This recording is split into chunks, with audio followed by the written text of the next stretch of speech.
अस्सलाम वालेकुम मोहतरम बुजुर्गों, नौजवान साथियों, निहायती अहम मुद्दे को पर बड़ी ही जो सोना बेचैनी और बेकरारी के साथ पूरे वतन अजीज़ भारत के मुसलमानों के दिल में एक जोश, एक जज्बा, एक वलवला पैदा होना चाहिए। 13 तारीख लास्ट डेट है क्यूआर कोड के जॉइंट पार्लिमानी कमेटी को अपनी राय पेश करने की, मगर बड़े ही अफसोस की बात है, बड़े ही दुख और अफसोस से ये बात बताना पड़ रहा है कि अभी तक के खाली 80-85 लाख वोट जो है ना उसकी फेवर में डाले गए हैं, जबकि 25 से 30 करोड़ की आबादी पूरे वतन अजीज़ भारत में मुसलमानों की है। मगर मुसलमानों के अंदर एक बेचैन, एक तड़प क्यों नहीं पैदा हो रही, अल्लाह आलम। मगर हम इस बात की गुजारिश करते हैं कि तमाम वतन अजीज़ भारत के मुसलमान चाहे किसी भी कोने में क्यों ना हो, वो वक्फ के कानून को तहफ़्फ़ुज़ के लिए, वक्फ की जायदादों के तहफ़्फ़ुज़ के लिए, अपने मसाजिदों की हिफाजत के लिए, अपने मकातिबों की हिफाजत के लिए, अपने मदरसों की हिफाजत के लिए और अपने शरिया कानून की हिफाजत के लिए, अपने कानून के अंदर किसी भी गैर ज़रूरी मदाखलत को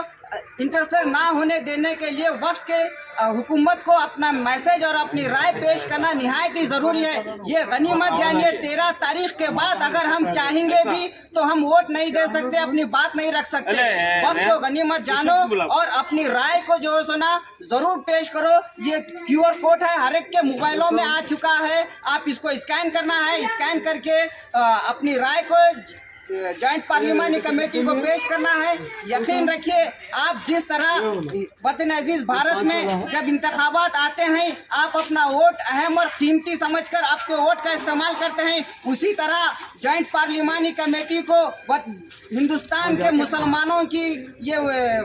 राय दिया गया है। वतन अजीज़ भारत के मुसलमानों को ये इख्तियारात दिए गए हैं कि वक्फ बोर्ड के अमेंडमेंट के अंदर भारत के मुसलमान क्या चाहते हैं, भारत के मुसलमानों की राय पूछी है हुकूमत हिंद, तो हम अपनी राय दिए वक्फ बोर्ड के तहफ़्फ़ुज़ के लिए। वक्फ बोर्ड के अमेंडमेंट के अंदर जो वक्फ बोर्ड के कानून में अमेंडमेंट हो रहा है, तब्दीली लाना चाहती है जो भारत की मौजूदा सरकार, हम उसके अंदर तब्दीली नहीं चाहते। उसके अंदर अगर तब्दीली आएंगी तो इनके बहुत सारे जो सुना इनके अज़ाइम हैं, उनको जो नापाक अज़ाइम है उन्होंने कामयाबी के वास्ते शुरुआत डाले हैं। जो शरारत पसंद लोग कुछ अपने गैर ज़रूरी अपने मंसूबों के तहत मुसलमानों को परेशान करना चाह रहे हैं, हम जो सुना मुत्तहिद और मुनज़्ज़म होकर अपने ईमानी हरारत को कायम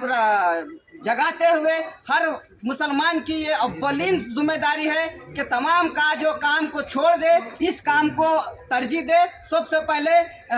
जो सुना लब्बैक अल्लाहुम्मा लब्बैक कर कर आगे बढ़कर क्यूआर कोड का बटन दबाए, स्कैन करे, अपना, अपने घर वालों का, अपने पड़ोसियों का, अपने दोस्तों का, अपने रिश्तेदारों का जो सुना ये वोट दलाए। और जितने भी बच्चे एजुकेटेड हैं, जितने भी बच्चे तालीमी याफ्ता हैं, वो बच्चों से मैं गुजारिश करता हूँ कि कौम की नौजवानों से गुजारिश करता हूँ कि नौजवान तुम उठो, ये वक्त सोने का नहीं है, इस वक्त गनीमत जानो। कौम के नौजवान तुम आगे बढ़ो, अपने वक्त की जायदाद के तहफ़्फ़ुज़ के लिए तुम आगे बढ़ो। तुम आज आगे बढ़कर तो तुम्हारे मुस्तक़बिल को सजाने और संवारने के लिए हमारे पुरखों ने जो सुनो वक्फ करके गई है ज़मीन, हमारे पुरखों ने अपनी ज़ाती मिल्कियत को वक्फ किया है, गवर्नमेंट की ज़मीन नहीं होती वक्फ, हमारी ज़ाती ज़मीन को हमारे पुरखों ने वक्फ किया है ताकि हमारे आने वाले बच्चों का भविष्य उज्जवल हो, मसाइल हल हो। तो नौजवानों तुम उठो, तुम गनीमत जानो, खामोश मत बैठो, आगे बढ़ो और अपने भविष्य को सजाने और संवारने के लिए अपने वक्फ की जायदाद का तहफ़्फ़ुज़ करो, अपने वक्फ के कानून की हिफाजत के लिए आगे बढ़कर घरे घर जाकर ये क्यूआर कोड का लोगों को समझाए और अपनी राय दिलाए। 80 लाख के ऊपर हो चुका है, 1 घंटे के अंदर, 1 दिन के अंदर इंशाल्लाह 25 करोड़ की हमारी आबादी है, तो कम से कम 25 करोड़ पूरे को पूरे जो है 13 तारीख से पहले होना चाहिए फटाफट। शुक्रिया खुदा।